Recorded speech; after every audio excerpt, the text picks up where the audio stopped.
May hapon, Negros. Ini ang Digicast Negros Ang 10. nagapanguna nga napulo ka mga balita sa isla sa Negros ang amo ni Gadudong sa inyo. Updin niyo kami via Facebook, YouTube, kag sa Kika Channel 11. Ang sumubabatian nyo man kami live sa FM station nga 91.1 FMR Bacolod. Kagyari ng top 10 ng mga balita sa Negros, subong adlaw. 11 ka mga pulis, pilason sa aksidente sa Candoni. Spokesperson ni Bacolod City Mayor Aldi Benitez nag-resign. E-trike driver patay matapos ginsubag sa lalaki nga may diferensya sa pamensaron. Bacolod Mayor Aldi Benitez, disod kag pag-ibig nagpermahanay na sa kontrata para sa housing project sa Bacolod. Kag sa good vibes, honey lemon candy, sang isa ka negosyante patok sa mga estudyante. Inatanan sa Digicast Negros 10. Sa number 10,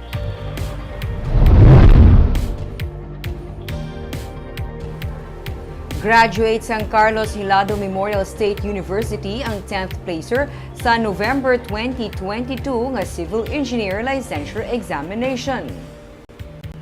Si Jefferson Cafino ang nanging 10th placer kag may rating nga 92.90%. Apat silang yara sa 10th place sunod sa Professional Regulation Commission o kon PRC. Nag-top naman sa among nga licensure examination sunod sa PRC si Carl Jervin Rivera magtira sa University of the Philippines Los Baños nga may 95% rating. 8,029 sa 20,407 ang nakapasar sa Civil Engineer Licensure Examination sunod sa PRC. Samtang sa page sang CAMSU, ginapanginbulahan sa eskwelahan ang 50 ka mga bago sini nga civil engineers. Ang CAMSU ang nangin rank 4 naman bilang top performing school.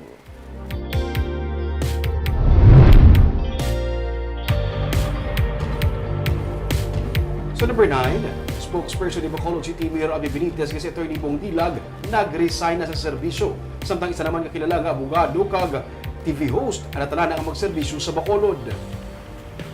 Gikumpirma ni Mayor Aldi Benitez ang pag-resign ni Attorney Bong Dilag bilang spokesperson. Sunod sa alkalde, nag-resign si Dilag bangod sa health reason kag wala iligid pahalin sa trabaho. Sa pagbiya ni Dilag, ginkuha naman sa syudad ang serbisyo sa kilala nga TV host na si Attorney Jopet Sison. Kaina, nagbisita sa alkalde si Sison. Napaslawan siya sa pagpapili sa pagkasenador.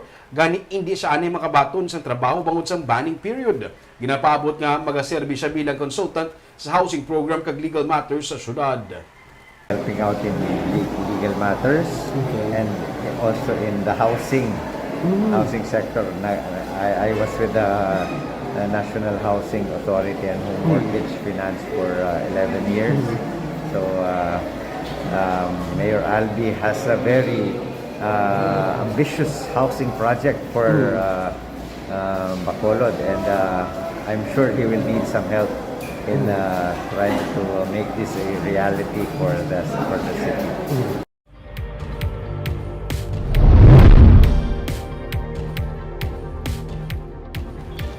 Sa number 8, Senador Amy Marcos ang nagapamuno sa pagpanagtag sang 6 million pesos nga balor sang assistance for individuals in crisis situation sa syudad sang Bago. Sunod sa senadora, tig 3,000 pesos ang mabaton sa mga 2,000 ka mga benepisyaryo. Pero sunod sa Department of Social Welfare and Development Coordinator para sa 4th District nga si Angie Helongo, 500 ka mga benepisyaryo gikan sa Bago City kag 500 naman gikan sa nagkalain-lain nga mga banwa kag syudad sang 4th District ang nagbaton sang ayuda kaina sang aga. Ini sila mga nagakinahanglan sang bulig medikal, mga PWD, kag nahalitan sang kalamidad kasubong sang bagyo kag sunog. Ginalauman nga makabulig ini pian-pian sa ilang mga kinahanglanon, labi na sa tunga man sang kamahal sang balaklon karon. Nagapanagtagman sa kabataan sang Nutriban. Nagikan man sa hamtik antike ang senador kung sa diin ginpatigayon man ang pagpanagtag sang ayuda nga 6.2 million pesos sa 2,075 ka benepisyaryo. Ginpahayag man ni Marcos nga may 5 million pesos nga assistance gikan sa Department of Agriculture nga pwede ma-avail sa mga LGU para mabuligan ang ilan na halitan nga agrikultura. Sunod sa iya, sarang makahinyo sini ang mga alkalde nga yadto didto kaina. Ang syudad sang Bago mag-avail sini sunod kay Mayor Nicolas Yulo para sa dugang equipment sa ilang fisheries. Narito tayo para mag-distribute ng AX kasi alam natin yung Bago at yung iba't iba pang lugar ng 4th District na salanta ng bagyo. Matagal na yung Odette pero marami hindi pa nakaka-recover. And I'm also here to find out the agricultural needs kasi marami rin nasiraan ng palay. 5 million each for the mayors who are here because nga ito yung problema natin. Maraming nasira na ani nung bagyo. So it's very important i-compensate natin yung mga farmers kasi wala na silang pera magtanim ng second round. Sa number 7,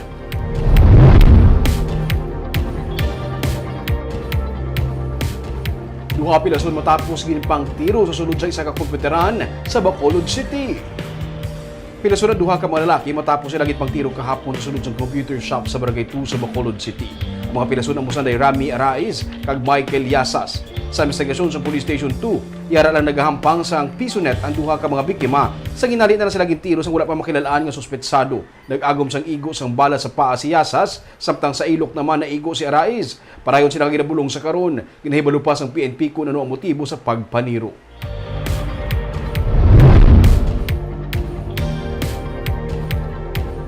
Sa number 6, e-trike driver patay matapos ginsumbag sa nga persona nga may diferensya sa pamensaron. Sa kilid lang sang dalan sa Barangay Granada sa Bacolod na sumbagan ng isa ka e-trike driver sang lalaki nga may diferensya sa pamensaron kahapon. Ang biktima ginkilala kay Wenny Diamante, 57 anyos. Sunod sa PNP, nagapungko lang sa e-trike si Diamante sa maglabay ang suspect kag gulpi lang siya, ginsumbag. Natumba ang biktima kag naigo ang iya nga ulo sa semento. Gindala pa siya sa ospital apang wala na matabangan. Indi kilalahay ang duha suno sa pulis. Detained karon ang suspect kag kaso nga homicide ang ipasaka batok sa iya.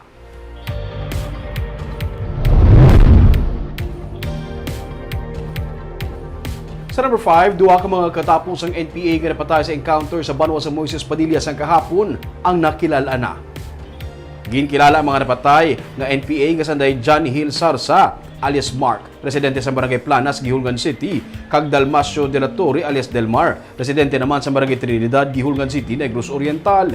Si Sarsa, ang political officer sang sandatahang unit propaganda Novo Central Negros Front 1, samtang si Dalmasio, miyembro ng CN1 KRNCBS. Sunod sa Philippine Army, nakabaton sa impormasyon ang 62nd Infantry Battalion sa ginaligar pagpamahog ag pagpangilkil sa mga rebelde sa sitio Apar Binataan, Barangay Quintinremo, Moises Padilla kahapon sang aga. Rason sa pagpatigayon sang pursuit combat operations sa ilang makaengkwentro ang kapin 15 ka mga katapos ang NPA. Naglawig sang 40 minutos ang bayluhanay sang tiro nga nagresulta sa kamatayon sa duha ka mga rebelde. Na-recover sa encounter site ang duha ka mga M16 rifle, isa ka MTO3, isa ka AK-47, isa ka M14, isa ka Magnum 357 revolver, duha ka mga rifle grenade kag mga dokumento kag personal nga mga butang. Gin-turn over na sa 60 IB ang bangkay sa mga nagkalamatay sa Moises Padilla Police Station.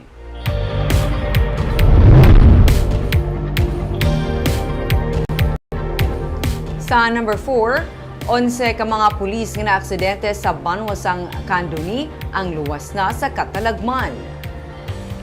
Luwas na sa katalagman ang 11 ka mga pulis nga pilason kahapon matapos magbalisgad ang ila ginasakyan nga patrol car sa kilid sang highway sa Barangay Kaningay sa banwasang Candoni.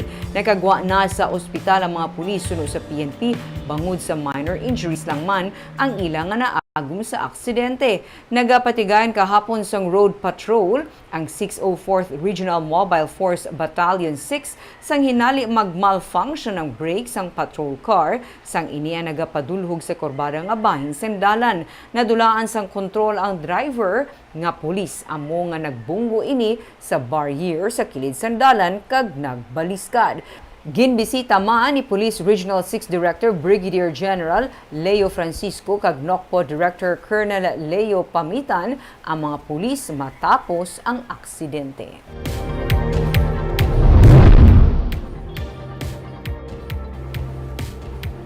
Sa number 3, mga 1.2 billion pesos ka 2023 budget sang Bago City ang napasar na. Bisan dako ang inbuhin, nagapasalig ang alkalde nga hindi ini makaapekto sa deliveries and services. 15% ang ginubos ang ginabaton nga national tax allotment sa Bago City para sa 2023 suno sa kay Mayor Nicolas Yulo. Mga 250 million pesos suno sa kay Yulo ang ginbuhin sini sa ilang nga budget. Nagakasayuran nga may mga proyekto o programa nga naapektuhan bangod sa budget cut. Pero pasalig niya sa mga pumuluyo nga ang mga deliveries ng basic services ang magapadayon. Ang Bago City isa sa mga LGU nga temprano pa tigayo nakapasar sa ilang nga 2023 budget. Bahin naman sa mga national projects kasubong sa mga taytay suno sa Kayulo, ining napatuhoy na niya sa talatapan ni 4th District Representative Juliet Marie Ferrer. Sa piyak nga bahin, hindi pa mapatod sa karon kung pila ang sarang mahatag sa mga bonuses sa syudad sa 850 ka mga empleyado sini. Suno sa Kayulo, sa una nga semana sa Disyembre pa mahibaluan ang savings sa syudad nga isa man sa mga basihan sa pagpatod sang iga-release nga bonus. 55,000 pesos ang na-release nga bonus ng 2021 suno sa Kayulo. Dako gid kaayo, but in terms of performance I don't think it hindi na maganahan ang aton nga mga empleyado, no. There will be certain projects nga hindi na naton ma-carry. May mga certain programs nga base instead of full gid nga budget na iban-iba na ta 75% nga muna. It will leave you with a budget of how much, Mayor? We will be about 1.15, 1.2. Sa number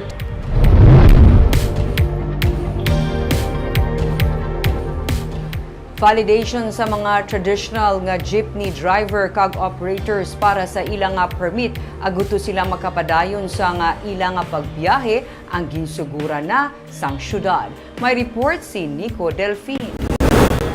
Makaligad sa mga pagsinapol, ginsugura na sang syudad sa Bacolod ang pag-validate sa mga dokumento sa mga jeepney drivers ug operators ng traditional jeepney nga hatagan sang permit para makapadayon sa pagbiyahe sa syudad. Ang City Administrator's Office amo naga-validate sa mga katapos ng transport sector nga sarang isyuhan sang interim service permit sang Land Transportation Franchising and Regulatory Board samtang ginahulat ang pagbiyahe sang 1,099 modernized jeep sa May 2023. Hindi pa man mapatod ni Mayor Albi Benitez kung kutob sano ang extended moratorium sa dakpanay sa mga traditional jeepney nga nag-expire na ang prangkisa kag mga provisional authority. We're finding ways on how we can operationalize or implement ang amon nga agreement. Well, kung sino lang una para madasig ang ato naman is lagas ang time nga ma-legitimize sila, hindi sila daw koloro maglagan. Sa meeting sa alkalde upod sa LTFRB kag Land Transportation Office nakasugtan nga dapat iparehistro sang mga traditional jeepney driver operators ang ilang mga salakyan bilang private vehicle para sa interim service permit. Ang syudad ang mga designate sa ila sa mga rota nga ginakulang pa ang modernized jeep. Ginsiling naman ni June Asis, Secretary General sang Stone, nga sa separado nila nga pagsinapol upod sa alkalde, ginduso ang status quo kag ang pag-issue sa LTFRB sang extension sa ila nag-expire nga provisional authority para makabiyahe. Sila lang na ni Mayor ang ma-inistorya na, ikita mo namon ginistorya ni Mayor sa instead nga no, interim one, ining provisionary authority. Sa Webes, liwat nga magasapol ang alkalde upod sa LTFRB kag LTO para mabalay ang pagtukod sang win-win solution sa problema sa transport sector. Nico Delfin para sa Digicast Negros.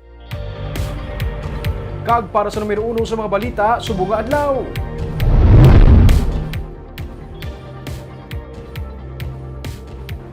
Bacolod City Mayor Albi Benitez ang nagpirma na sa kontrata para sa 10 billion pesos nga housing project kaupod ang disod kag pag-ibig.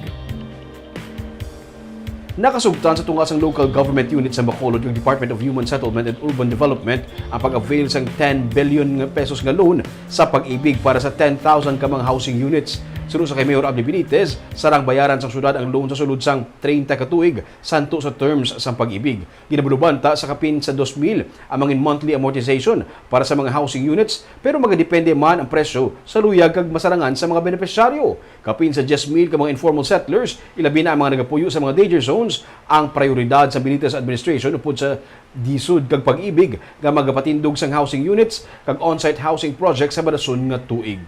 Ang atong alagas, of course, is mas affordable. So, ang indicative pricing to ginastoryahan pa, no? Hindi pa ni final. I think it's about 2,000 per month. It depends also sa cost ng unit, no? So kung may mga units nga dako ang cost, mahal-mahal ang imong monthly amortization. May mga units nga gamay ang cost, gamay-gamay man ang imong monthly amortization. So, basic will be 2,000. More. Amo na ato nga gina-target.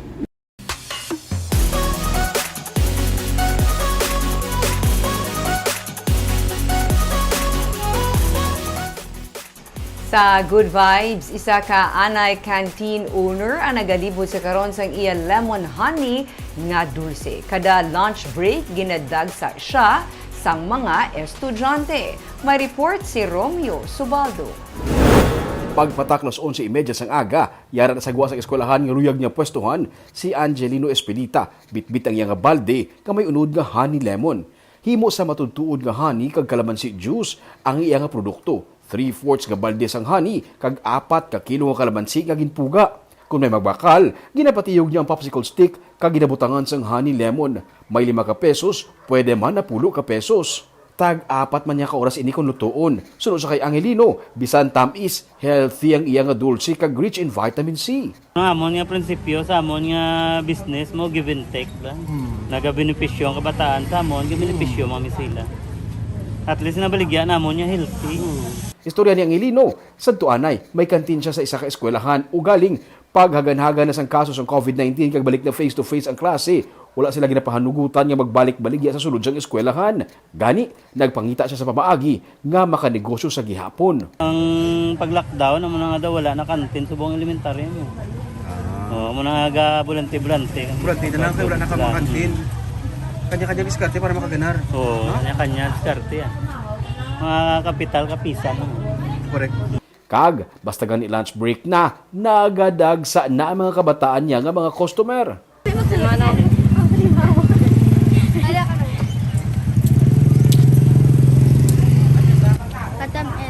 Isa mo, tamis sa gaslom. Okay. Kada semana, nagasaylo-saylo sa eskwelahan si Angelino kag ang iya nga misis. Sa barangay Mansilingan sila sa karon sang iya nga misis nagalibod kag sa barason nga mga inadlaw sa iba na naman nga mga eskwelahan. Para kay Angelino, kung mabudlay ang sitwasyon, diskarte lagi ang kinahanglan para magpadayon. Barb, di ba ang kalamansi is rich in vitamin C? Ang honey namin man siya para sa tutundan, no? At least healthy siya nga dulce. Kag siguro ming nami kay nag-agaw-agaw ang sweet kag ang tiba medyo aslo may ang Amo na natilawan ko magina barb tilaw ko. Lingaw siya para sa mga kapatid at the same time healthy. Kaagap itong mga balita sa Negros subong adlaw. Kay man sa panahon karon importante nga may ihibalo ka sa nagakatabo sa imo nga palibot. Kung dapat balanse kay eksakto ang mga impormasyon. Padayon kami nga magapangalagad sa Negrosanon. Ako si Barbara Mijares. Tubtub sa buwas, ako naman si Romeo Subaldo, mayong hapon.